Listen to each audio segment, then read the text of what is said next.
ವಿಜೃಂಭಣೆಯ ನಾಯಕನಹಟ್ಟಿ ದೊಡ್ಡ ರಥೋತ್ಸವ. ಭಕ್ತಿ ಭಾವದಲ್ಲಿ ಕಾಯಿಕಯೋಗಿ ತಿಪ್ಪೇರುದ್ರ ಸ್ವಾಮಿಗೆ ಜಯಕಾರ. ಚಿತ್ರದುರ್ಗ. ಮಧ್ಯ ಕರ್ನಾಟಕದ ಪ್ರಸಿದ್ಧ ತೀರ್ಥಕ್ಷೇತ್ರ ನಾಯಕನಹಟ್ಟಿಯಲ್ಲಿ ಶುಕ್ರವಾರ ದೊಡ್ಡ ರಥೋತ್ಸವ ಲಕ್ಷಾಂತರ ಭಕ್ತಾದಿಗಳ ಸಡಗರದೊಂದಿಗೆ ಜರುಗಿತು. ಮಧ್ಯಾಹ್ನ 2 ಗಂಟೆಯಿಂದಲೇ ಒಳಮಠದಲ್ಲಿ ಮುಖ್ಯ ಅರ್ಚಕರ ನೇತೃತ್ವದಲ್ಲಿ ಉತ್ಸವ ಮೂರ್ತಿ ಹೊತ್ತು ತರುವ ಪಲ್ಲಕ್ಕಿಯನ್ನ ಧಾರ್ಮಿಕ ವಿಧಿವಿಧಾನಗಳಿಂದ ಸಿಂಗರಿಸಲಾಯಿತು. ಪಲ್ಲಕ್ಕಿಯಲ್ಲಿ ಉತ್ಸವ ಮೂರ್ತಿಯನ್ನು ಇರಿಸಿ ರಥೋತ್ಸವದ ಬಳಿ ತಂದು ಸಜ್ಜುಗೊಳಿಸಲಾಯಿತು. ಮಧ್ಯಾಹ್ನ 3:33 ಸುಮಾರಿಗೆ ಚಿತ್ತ ನಕ್ಷತ್ರದಲ್ಲಿ ಅಸಂಖ್ಯ ಭಕ್ತರು ತಿಪ್ಪೇರುದ್ರ ಸ್ವಾಮಿಯ ರಥವನ್ನು ರಥಬೀದಿಯ ತೇರುಬೀದಿಯಿಂದ ಹೊರಮಠದವರೆಗೆ ಎಳೆಯುವ ಮೂಲಕ ಭಕ್ತಿ ಸಮರ್ಪಣೆ ಮಾಡಿದರು. ರಥವು ತೇರು ಬೀದಿಯಿಂದ ಪಾದಗಟ್ಟೆಯವರೆಗೆ ಚಲಿಸುವಾಗ ಭಕ್ತರು ರಥಕ್ಕೆ ಬಾಳೆಹಣ್ಣು, ಕಾಳುಮೆಣಸು, ಧವನ, ಹೂವು, ಚೂರು, ಬೆಲ್ಲವನ್ನ ಸಮರ್ಪಿಸಿ ತಮ್ಮ ಇಷ್ಟಾರ್ಥವನ್ನ ಈಡೇರಿಸುವಂತೆ ಭಕ್ತಿಪೂರ್ವಕವಾಗಿ ಪ್ರಾರ್ಥಿಸುತ್ತಾ ಶ್ರೀ ತಿಪ್ಪೇರುದ್ರ ಸ್ವಾಮಿಗೆ ಜಯವಾಗಲಿ, ಕಾಯಿಕ ಯೋಗಿಗೆ ಜಯವಾಗಲಿ, ತಿಪ್ಪೇರುದ್ರ ಸ್ವಾಮಿ ಮಹಾರಾಜ್ ಕಿ ಜೈ ಎನ್ನುವ ಜಯಘೋಷ ಕೂಗುತ್ತಾ ರಥದ ದೊಡ್ಡ ಗಾತ್ರದ ಮಿಣಿ ಹಗ್ಗ ಎಳೆದು ಧನ್ಯರಾದರು. ನಾಡಿನ ಸುಭಿಕ್ಷೆ ಹಾಗೂ ಉತ್ತಮ ಮಳೆ ಬೆಳೆಗಾಗಿ ಪ್ರಾರ್ಥಿಸಿದರು. ಸುಡು ಬಿಸಿಲ ನಡುವೆಯೂ ಲಕ್ಷಾಂತರ ಭಕ್ತರು ವೈಭವದ ತಿಪ್ಪೇರುದ್ರ ಸ್ವಾಮಿಯ ರಥೋತ್ಸವಕ್ಕೆ ಸಾಕ್ಷಿಯಾದರು. ಮಧ್ಯ ಕರ್ನಾಟಕದ ಐತಿಹಾಸಿಕ ನಾಯಕನಹಟ್ಟಿ ಗುರು ತಿಪ್ಪೇರುದ್ರ ಸ್ವಾಮಿ ದೊಡ್ಡ ರಥೋತ್ಸವ ಕಣ್ತುಂಬಿಕೊಳ್ಳಲು ಭಕ್ತರು ಬೆಳಗ್ಗೆಯಿಂದಲೇ ಜಾತ್ರೆಗಾಗಿ ನಾಯಕನಹಟ್ಟಿಯತ್ತ ಮುಖ ಮಾಡಿದ್ದರು. ಗುರು ತಿಪ್ಪೇರುದ್ರ ಸ್ವಾಮಿಯ ಹೊರಮಠ ಹಾಗೂ ಒಳಮಠ 2 ಕಡೆಗಳಲ್ಲಿ ಬೆಳಗ್ಗೆಯಿಂದಲೇ ಬಿಡುವಿಲ್ಲದಂತೆ ಪೂಜಾ ಕಾರ್ಯಗಳು ನಡೆದವು. ಭಕ್ತರು ಸರತಿ ಸಾಲಿನಲ್ಲಿ ನಿಂತು ದೇವರ ದರ್ಶನ ಪಡೆದರು. ಮಹಾಮಹಿಮನ ನೆನಪಿಗಾಗಿ ಜಾತ್ರೆ ಆಚರಣೆ. ಒಳಮಠದ ಪ್ರಧಾನ ಅರ್ಚಕರಾದ ಶಿವಲಿಂಗಣ್ಣ ದೊಡ್ಡ ರಥೋತ್ಸವದ ಹಿನ್ನೆಲೆ ಕುರಿತು ಮಾತನಾಡಿದರು. ನಾಯಕನಹಟ್ಟಿಯಲ್ಲಿ ಒಳಮಠ, ಹೊರಮಠ ಮತ್ತು ಏಕಾಂತ ಮಠ ಎಂಬ 3 ಮಠಗಳಿದ್ದು ಎಲ್ಲಾ ಮಠಗಳ ಸಮನ್ವಯದೊಂದಿಗೆ ಈ ಬೃಹತ್ ರಥೋತ್ಸವ ಕಾರ್ಯಕ್ರಮವು ಯಶಸ್ವಿಯಾಗಿ ನೆರವೇರಿಸುತ್ತೇವೆ. ಶ್ರೀ ತಿಪ್ಪೇರುದ್ರ ಸ್ವಾಮಿಗಳು ಐಕ್ಯರಾದ ನೆನಪಿಗಾಗಿ ಪ್ರತಿ ವರ್ಷ ಈ 5 ದಿನಗಳ ಜಾತ್ರಾ ಮಹೋತ್ಸವವನ್ನು ಹಮ್ಮಿಕೊಳ್ಳಲಾಗುತ್ತದೆ. ಇದು ಇಲ್ಲಿನ ಅತ್ಯಂತ ಪವಿತ್ರವಾದ ಸಂಪ್ರದಾಯವಾಗಿದೆ. ಫಾಲ್ಗುಣ ಮಾಸದ ಚಿತ್ತ ನಕ್ಷತ್ರದ ಸುಸಂದರ್ಭದಲ್ಲಿ ದೊಡ್ಡ ರಥೋತ್ಸವ ಜರುಗುತ್ತದೆ. ಜಾತ್ರೆಯ ವಿಶೇಷ ಆಚರಣೆ ಎಂದರೆ ಕೊಪ್ಪರಿಗೆ ಸುಡುವುದು. ಕತ್ತಲೆಯಿಂದ ಬೆಳಕಿನೆಡೆಗೆ, ಅಜ್ಞಾನದಿಂದ ಸುಜ್ಞಾನದೆಡೆಗೆ ಸಾಗುವುದೇ ಇದರ ಮೂಲ ಆಶಯ. ಭಕ್ತರು ತಮ್ಮ ಇಷ್ಟಾರ್ಥ ಸಿದ್ಧಿಗಾಗಿ ಹಾಗೂ ಹರಕೆಯ ರೂಪದಲ್ಲಿ ಕೊಪ್ಪರಿಕೆಯಲ್ಲಿ ಒಣ ಕೊಬ್ಬರಿಯನ್ನ ಸುಡುವ ಸೇವೆಯನ್ನ ಅರ್ಪಿಸುತ್ತಾರೆ ಎಂದು ವಿವರಿಸಿದರು. ಮಾಡಿದಷ್ಟು ನೀಡು ಭಿಕ್ಷೆ, ನಿತ್ಯ ದಾಸೋಹ. ಶ್ರೀ ತಿಪ್ಪೇರುದ್ರ ಸ್ವಾಮಿಯವರು ಮಾಡಿದಷ್ಟು ನೀಡು ಭಿಕ್ಷೆ ಎಂಬ ತತ್ವದಡಿ ಸಮಾಜ ಸೇವೆ ಮಾಡಿದವರು. ಅವರ ಸನ್ನಿಧಿಯಲ್ಲಿ ನಿತ್ಯವೂ ದಾಸೋಹದ ವ್ಯವಸ್ಥೆ ಇರುತ್ತದೆ. ಶ್ರೀ ಕ್ಷೇತ್ರದ ಭಕ್ತಿ ಹಾಗೂ ರಾಜ್ಯ ಸರ್ಕಾರಿ ನೌಕರರ ಸಂಘದ ಪದಾಧಿಕಾರಿ ವಿಮಲಾಕ್ಷಿ ಜಾತ್ರೆಯ ಮಹತ್ವದ ಕುರಿತು ಮಾಧ್ಯಮದವರೊಂದಿಗೆ ಮಾತನಾಡಿದರು. ನಾಯಕನಹಟ್ಟಿಯಲ್ಲಿ ನಡೆಯುವ ಶ್ರೀ ತಿಪ್ಪೇರುದ್ರ ಸ್ವಾಮಿಯ ಜಾತ್ರೆಯು ಮಧ್ಯ ಕರ್ನಾಟಕದ ಅತಿದೊಡ್ಡ ಜಾತ್ರೆಗಳಲ್ಲಿ ಒಂದಾಗಿದೆ. ಈ ಜಾತ್ರೆಗೆ ಕೇವಲ ಕರ್ನಾಟಕದವರು ಮಾತ್ರವಲ್ಲದೆ ನೆರೆಯ ರಾಜ್ಯಗಳಾದ ಆಂಧ್ರಪ್ರದೇಶ, ತಮಿಳುನಾಡುಗಳಿಂದಲೂ ಭಕ್ತಾದಿಗಳು ಆಗಮಿಸುತ್ತಾರೆ. ಈ ರಥೋತ್ಸವಕ್ಕೆ ಬಹಳಷ್ಟು ಜನರು ಪಾದಯಾತ್ರೆಯ ಮೂಲಕ ಬಂದು ತಮ್ಮ ಭಕ್ತಿ ಸಲ್ಲಿಸುತ್ತಾರೆ. ಅಲ್ಲದೆ ರಥೋತ್ಸವದ ಸಂದರ್ಭದಲ್ಲಿ ದವನ, ಕಾಳುಮೆಣಸು ಮತ್ತು ಬಾಳೆಹಣ್ಣುಗಳನ್ನು ರಥಕ್ಕೆ ಎಸೆಯುವ ಮೂಲಕ ಜನರು ತಮ್ಮ ಇಷ್ಟಾರ್ಥ ಸಿದ್ಧಿಗಾಗಿ ಪ್ರಾರ್ಥಿಸುತ್ತಾರೆ. ಮದುವೆಯಾದ ಹೊಸ ದಂಪತಿಗಳು ರಥದ ಕಳಸವನ್ನ ನೋಡಿದರೆ ಸಂತಾನ ಭಾಗ್ಯ ಲಭಿಸುತ್ತದೆ ಎಂಬ ದೃಢವಾದ ನಂಬಿಕೆ ಇದೆ. ಇದರಿಂದಾಗಿ ಹೊಸ ದಂಪತಿಗಳು ಹೆಚ್ಚಿನ ಸಂಖ್ಯೆಯಲ್ಲಿ ಜಾತ್ರೆಗೆ ಆಗಮಿಸುತ್ತಾರೆ ಎಂದು ತಿಳಿಸಿದರು. 32 ಲಕ್ಷ ರುಗೆ ಮುಕ್ತಿ ಬಾವುಟ ಹರಾಜು. ರಥೋತ್ಸವಕ್ಕೂ ಮುನ್ನ ಶ್ರೀ ಗುರು ತಿಪ್ಪೇರುದ್ರ ಸ್ವಾಮಿಯ ಜಾತ್ರೆಯ ವಿಶೇಷಗಳಲ್ಲಿ ಒಂದಾಗಿರುವ ಮುಕ್ತಿ ಬಾವುಟದ ಹರಾಜು ನಡೆಸಲಾಯಿತು.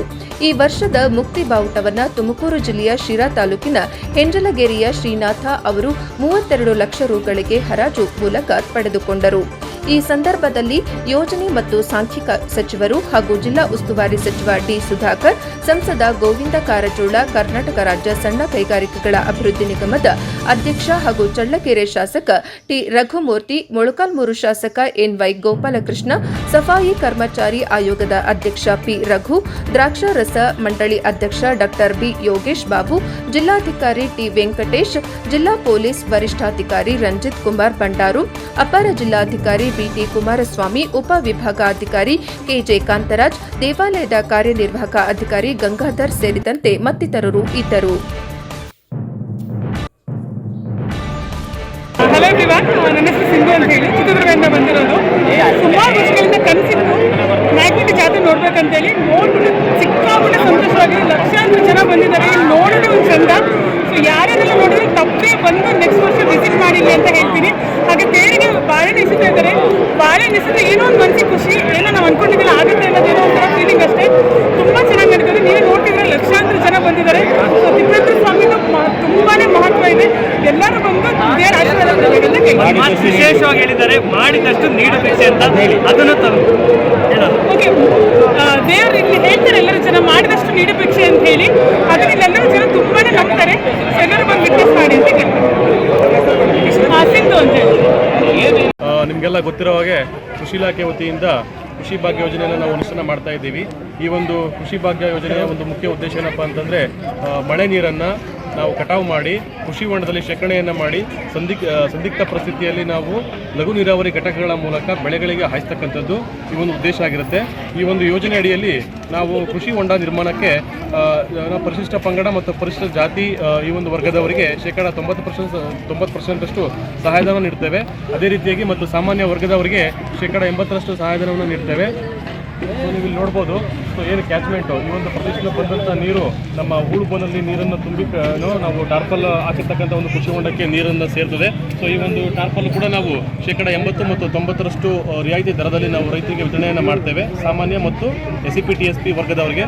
ಸೊ ಇಲ್ಲಿ ಶೇಖರಣೆಯಾದಂಥ ನೀರು ನಮ್ಮ ಇಲಾಖೆ ಒಂದು ಕಾರ್ಯಕ್ರಮದಲ್ಲಿ PMKSYMI ಮತ್ತು ಅಟಲ್ ಭುಜಲ್ ಈ ಒಂದು ಯೋಜನೆಯಲ್ಲಿ ನಾವು ಲಘು ನೀರಾವರಿ ಘಟಕಗಳಾದಂಥ ಸ್ಪ್ರಿಂಕ್ಲರ್ ಸೆಟ್ಟನ್ನು ನಾವು ವಿತರಣೆ ಮಾಡ್ತೇವೆ. ಆ ಒಂದು ನೀರನ್ನು ಸ್ಪ್ರಿಂಕ್ಲರ್ಸ್ನ ಮುಖಾಂತರ ಬೆಳೆಗಳಿಗೆ ಹಾಯಿಸ್ಕೊಂಡು ಸೊ ಸಂದಿಗ್ಧ ಪರಿಸ್ಥಿತಿಯಲ್ಲಿ ಪ್ರೊಟೆಕ್ಟಿವ್ ಇರಿಗೇಷನ್ ಮಾಡಲಿಕ್ಕೆ ಉಪಯೋಗ ಮಾಡಿಕೊಂಡು ಸೊ ಬೆಳೆಯನ್ನು ಬೆಳಿಬೋದು. ಸೊ ಏನು ನಮ್ಮ ಈ ಒಂದು ಭಾಗ ಏನಿದೆ ಅತ್ಯಂತ ಕಡಿಮೆ ಮಳೆ ಬೀಳ್ತಕ್ಕಂಥ ಒಂದು ಪ್ರದೇಶ. ಸೊ ಈ ಒಂದು ಪ್ರದೇಶದಲ್ಲಿ ಬಿದ್ದಂಥ ಮಳೆ ನೀರನ್ನೇ ಶೇಖರಣೆಯನ್ನು ಮಾಡಿ ಸೊ ಸಂದಿಗ್ಧ ಪರಿಸ್ಥಿತಿಯಲ್ಲಿ ಮಳೆ ನೀರನ್ನು ಉಪಯೋಗ ಮಾಡಿಕೊಂಡು ಬೆಳೆಯನ್ನು ಬೆಳಿಲಿಕ್ಕೆ ಈ ಒಂದು ಯೋಜನೆಯಲ್ಲಿ ಅವಕಾಶ ಆಗುತ್ತೆ. ಸೊ ಯಾರಾದರೂ ಆ ರೀತಿ ಇಂಟ್ರೆಸ್ಟ್ ಇದ್ದಂಥವರು ನಮ್ಮ ಒಂದು ಇಲಾಖೆಗೆ SCP TSP ಮತ್ತು ಸಾಮಾನ್ಯ ವರ್ಗದಂಥ ರೈತರು ಸೊ ಅರ್ಜಿಯನ್ನು ಕೊಟ್ಟರೆ ಮುಂದಿನ ದಿನಮಾನಗಳಲ್ಲಿ 26-27 ಸಾಲಿನಲ್ಲಿ ಕೃಷಿ ಭಾಗ್ಯ ಯೋಜನೆಯಲ್ಲಿ ಅವ್ರನ್ನ ಕನ್ಸಿಡರ್ ಮಾಡ್ಕೊಂಡು ಅವರಿಗೆ ನಾವು ಈ ರೀತಿ ಮಾಡಿಕೊಡತಕ್ಕಂಥ ಒಂದು ಕೆಲಸವನ್ನು ನಾವು ಮಾಡ್ತೇವೆ.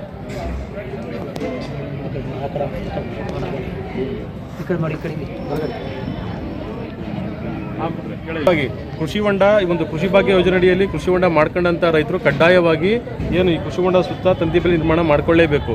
ಏನಕ್ಕಪ್ಪ ಅಂತಂದರೆ ಈ ಟಾರ್ಪಲ್ ಹಾಕಿದಂಥ ಒಂದು ಕೃಷಿ ಹೊಂಡ ಏನಿದೆ ಅದು ತುಂಬ ಜಾರುವಿಕೆ ಜಾಸ್ತಿ ಇರ್ತದೆ, ಸರಿನಾ. ನಾವು ಟಾರ್ಪಲ್ ಆಗದೆ ಇರ್ತಕ್ಕಂಥ ಕೃಷಿ ಹೊಂಡಕ್ಕೂ ಮತ್ತು ಟಾರ್ಪಲ್ ಹಾಕಿರ್ತಕ್ಕಂಥ ಕೃಷಿ ಹೊಂಡಕ್ಕೂ ವ್ಯತ್ಯಾಸ ಏನಪ್ಪ ಅಂತಂದರೆ ಈ ಒಂದು ಟಾರ್ಪಲ್ ಹಾಕಿದಾಗ ನಾವು ಅಲ್ಲಿ ಸುತ್ತ ಕೃಷಿ ಹೊಂಡ ಸುತ್ತಮುತ್ತ ಹೋದಾಗ ಅತ್ಯಂತ ಜಾರ್ತಕ್ಕಂಥ ಒಂದು ಸಂಭವ ಹೆಚ್ಚಿರ್ತದೆ. ಈ ಒಂದು ಟಾರ್ಪಲ್ ಹಾಕಿರ್ತಕ್ಕಂಥ ಕೃಷಿ ಹೊಂಡದಲ್ಲಿ ಅದು ಹೆಚ್ಚು ಅವಘಡಗಳು ಸಂಭವಿಸ್ತಕ್ಕಂಥದ್ದು ಹಿಂದೆ ನಾವು ನ್ಯೂಸ್ ಪೇಪರ್ಗಳಲ್ಲಿ ಮತ್ತು ಮಾಸ್ ಮೀಡಿಯಾಗಳಲ್ಲಿ ನೋಡುತ್ತೇವೆ. ಸೊ ಈ ಒಂದು ವಿಚಾರವಾಗಿ ಸುತ್ತ ತಂತಿಬೇಲಿ ನಿರ್ಮಾಣ ಮಾಡಿಕೊಂಡ್ರೆ ರೈತರ ಒಂದು ಒಳ್ಳೆಯ ಗುಣಮಟ್ಟದ ತಂತಿಬೇಲಿ ಹಾಕ್ಕೊಂಡು ನಿರ್ಮಾಣ ಮಾಡಿಕೊಂಡ್ರೆ ಅದಕ್ಕೂ ಕೂಡ ನಾವು ಸಾಮಾನ್ಯ ವರ್ಗದವರಿಗೆ 40% ಮತ್ತು SCP TSP ವರ್ಗದವರಿಗೆ ಶೇಕಡ 50% ಸಬ್ಸಿಡಿಯನ್ನು ಕೊಡ್ತೇವೆ.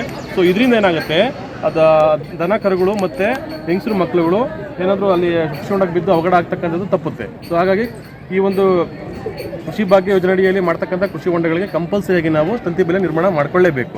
ಸೊ ಇದನ್ನು ಕೂಡ ನಾವು ರೈತರ ಗಮನಕ್ಕೆ ಈ ಒಂದು ಸಂದರ್ಭದಲ್ಲಿ ತರಲಿಕ್ಕೆ ಇಚ್ಛೆ ಪಡ್ತೇನೆ.